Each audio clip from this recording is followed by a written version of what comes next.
right, should be up and running here. Should be able to hear me and see charts.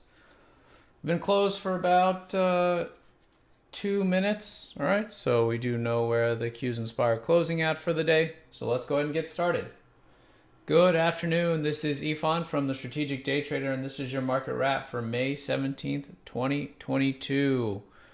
We were bearish on the Qs and SPY coming into today because we still had resistance above and we still had room to that resistance, but bearish nonetheless.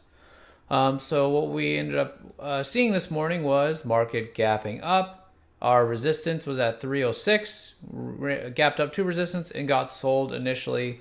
And then since then kind of stayed sideways with a little bit of a rally into the end of the day. So that rally into the end of the day, while it's not a big move, does accomplish what we said the Qs and SPY needed to accomplish in order to transition here on the hourly.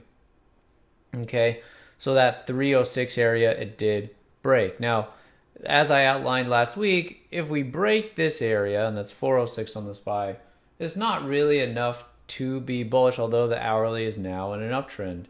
And the reason that it's not enough for me to be bullish is that if we break a previous bar's low, then we will get a daily sell setup. So if tomorrow we gap down a little bit, if we sell off and we break 402.50, doesn't even have to be tomorrow.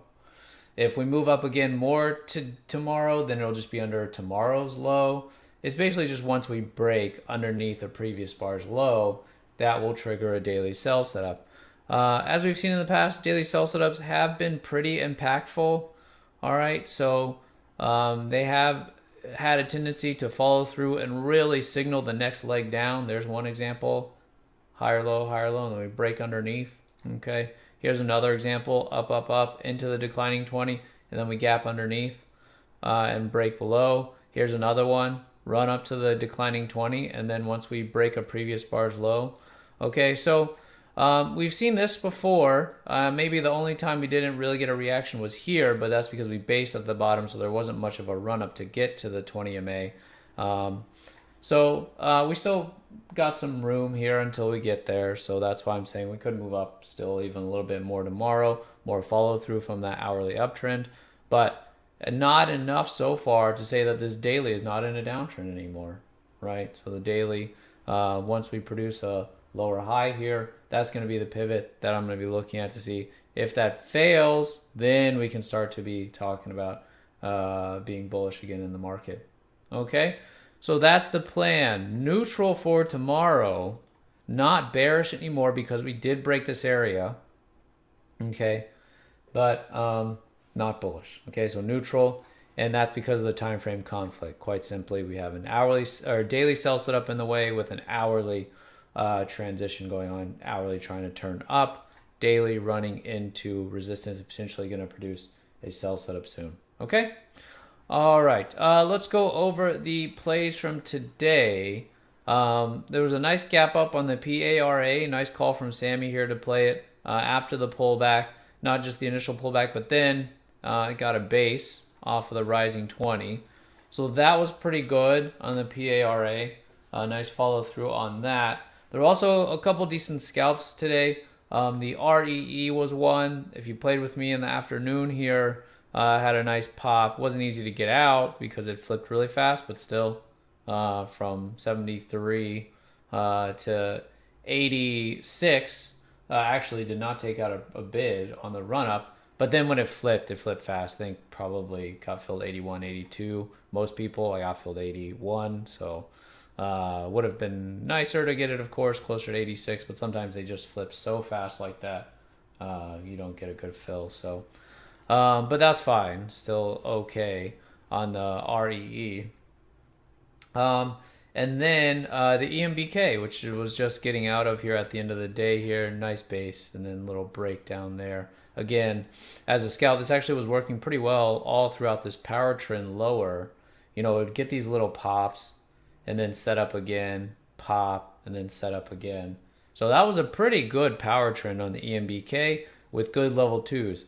Now the challenge today for me, and I think this is normal, anytime that you find a lot of good scalps that are bearish or to the downside. They're low price, and they're going to have sometimes a challenge of getting filled. And I really tried to get the NRDY here. James put it out right before it broke. I was trying to get it before it broke 210. Just couldn't get filled. I'm sure some people did. That was really nice. It had some other plays here and there on the NRDY, but it was hard to get filled. And there were times where the EMBK also couldn't get a fill. But with this kind of stuff, you just got to keep trying. Of course, with the longs, it's usually not an issue. The only problem that arises with the longs is that they pop so fast that you maybe don't get your order in, or you put in a limit order and then it kind of blows through it really quickly. But the unique thing, of course, with the shorts is that a lot of them are going to be in upticks. And then also, there were also shorts that like the birds, which was not available on TOS. So this was really nice throughout the day as well. Birds, nice base, and then a breakdown. That kind of produced a little bit of frustration for me, especially the NRDY right off the bat in the morning. Kind of feeling like, that really would have been a great way to start things off. And, 1 cent risk, and I think it was like a 10-cent drop right away. So, that kind of stuff is always great to catch. So, that's the kind of the way things have been. Those have been the things that have been working well. There's always some gaps here and there that get a little bit of follow through that are decent, but it's kind of the scalps that are out there in abundance. So we'll see if that remains the case. If the market does start to transition higher, I found the scalps were easier when the market was coming in during this downtrend. But hopefully, we'll still have them as an possible play, even if the market does transition. Now, we haven't completed the transition yet. The hourly is trying to move up. It is moving up into some resistance, and daily is going to be moving into resistance. Okay? All right. Hope you did well today. We'll be back at it tomorrow, and I will talk to you then. Have a good evening.